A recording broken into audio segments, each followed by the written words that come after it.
One of the big things I've learned while building the nomad capitalist lifestyle and helping others do it is that there's a disconnect between relying on politics and relying on politicians and being successful with your nomad capitalist lifestyle. I see a lot of people who are politically libertarian who like the idea of go where you're treated best, but they cling to the country where they're from. They cling to that hope that somehow their politicians will come through and enforce their laws properly.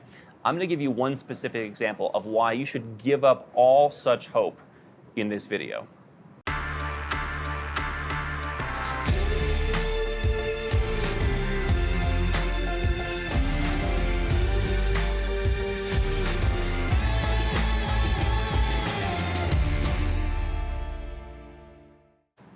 Hi, I'm Andrew Henderson, and if you'd like my team and I to personally help you create your own nomad capitalist strategy, we do about 100 of those every year. You can learn more about how we do that at nomadcapitalist.com. Now, can you imagine why you shouldn't trust your government? Let me set the stage for you, okay?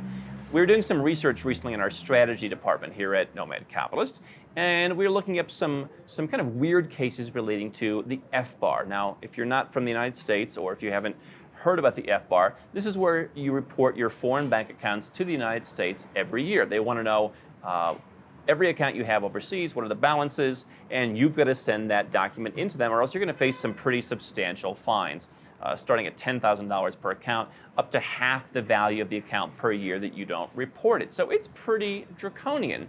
And so what was interesting is we were reading this information, we were talking to some folks on our network who were tax attorneys, and we were looking back at, this F-bar requirement, the requirement to tell the U.S. government about your bank accounts has actually existed for decades, all the way back when, guys like the Wolf of Wall Street were going and putting their money in Swiss banks. There was a legal requirement to do it, but it wasn't enforced because this F-bar is not actually part of the IRS. It was kind of separated from the IRS.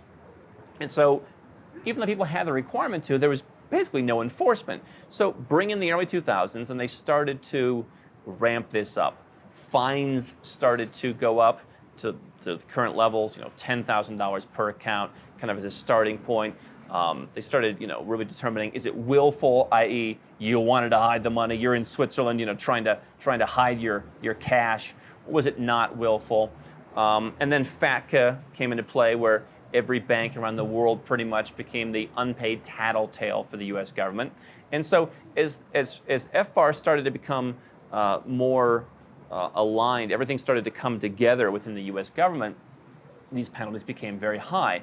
And there was a situation where they were talking to one guy about saying, yeah,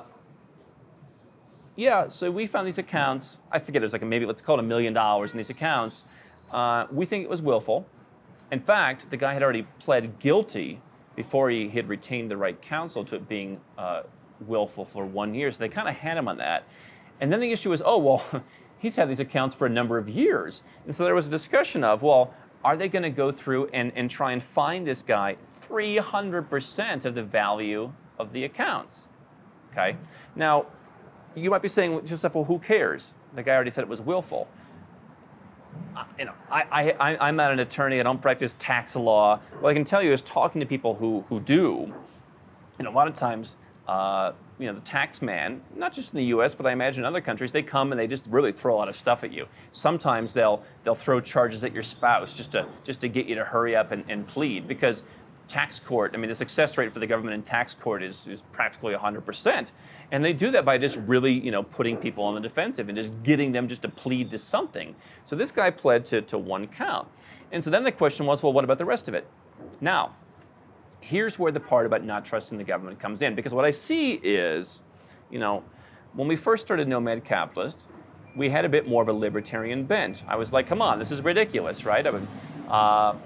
And what I saw, and what I still see some people talking about is, well, Andrew, I don't want to go offshore. I just want to improve how things are working in the United States. I think if we put the right people in, or I think if we make them follow the Constitution, then I think that eventually things will turn around. Because after all, this is the greatest country on earth. Listen, if that's your perspective, then God bless you.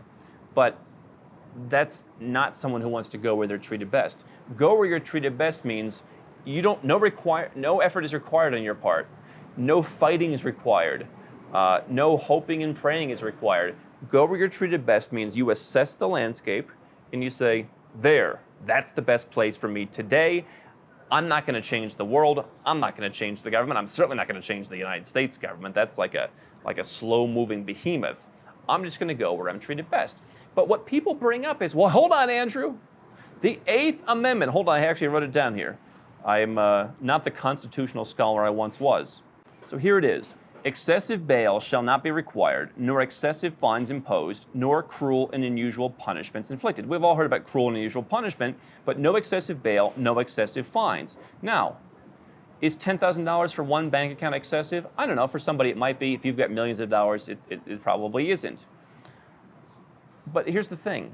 The courts in the United States have consistently ruled that even if they go and take 50% of the value of your account, even if they try and do that on an annual basis, which actually, in the particular case I'm mentioning, common sense did prevail, and the government's like, all right, like, we're not going to take 3 times this guy's money. How are they going to work?